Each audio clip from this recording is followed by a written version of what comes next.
ઝાલોદમાં યુવક યુવતીના ભાગી જવાના મામલે આતંક. પ્રેમ સંબંધમાં પ્રેમીના ઘરને સળગાવી દેવાયું. નાનસલાઈના 4 યુવકોએ જાહેરમાં ગાળો બોલી ઘરનો દરવાજો તોડી અંદર આગ ચંપી કરી, 1 લાખ રૂપિયાથી વધુનું નુકસાન.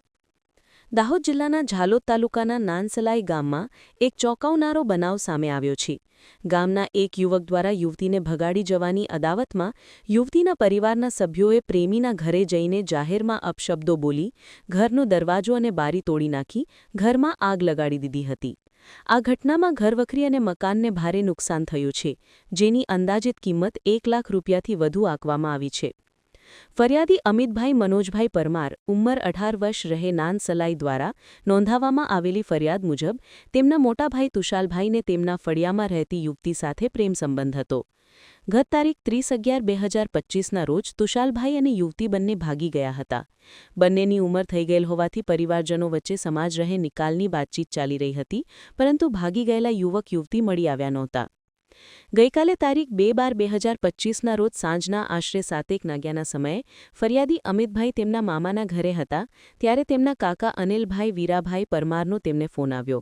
કાકાએ જણાવ્યું કે ફળિયામાં રહેતા વિક્રમભાઈ આશીષભાઈ ડામોર, અક્ષયભાઈ જોસેફભાઈ ડામોર, નવીનભાઈ દીતાભાઈ ડામોર અને ચેતનભાઈ વદિયાભાઈ ડામોર જાહેરમાં ખરાબ મા-બેન સમાણી ગાળો બોલતા આવેલા.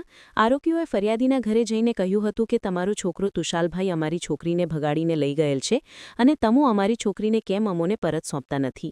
ત્યારબાદ ચારે આરોપીઓએ ઉશ્કેરાઈને તેમના ઘરને સળગાવી દો તેમ કહી ઘરનો પાછળનો લોખંડનો દરવાજો તથા ધાબાની બારી તોડી નાખી ઘરની અંદર પ્રવેશ કર્યો હતો અને ઘરમાં આગ લગાડી દીધી હતી. આ ઘટનાની જાણ થતાં ફાયર બ્રિગેડ દ્વારા આગને ઓલવવામાં આવી હતી. સ્થળ પર પહોંચીને અમિતભાઈએ જોયું તો ઘરનો પાછળનો દરવાજો તૂટેલો હતો અને અંદરના રૂમમાં મૂકેલા ગોદાડાઓ, અનાજ અને અન્ય ઉપયોગી સરસામાન બળી ગયેલ હતા. આ આગ ચંપી અને તોડફોડને કારણે અંદાજિત 1 લાખ રૂપિયાથી વધુની કિંમતની ઘરવખરી અને મકાનને નુકસાન પહોંચ્યું છે. આ ચારેય આરોપીઓએ એકબીજાની મદદગારી કરીને ગુનો આચર્યો હોવાનું ફરિયાદમાં જણાવાયું છે. અમિતભાઈએ પોતાના મામા અશ્વિનભાઈ અને નરેશભાઈ સાથે આવી ઝાલોદ પોલીસ સ્ટેશનમાં કાયદેસરની ફરિયાદ નોંધાવી છે. પોલીસ આ મામલે તપાસ લંબાવી હતી. Reporter Priyanshbhai Christian.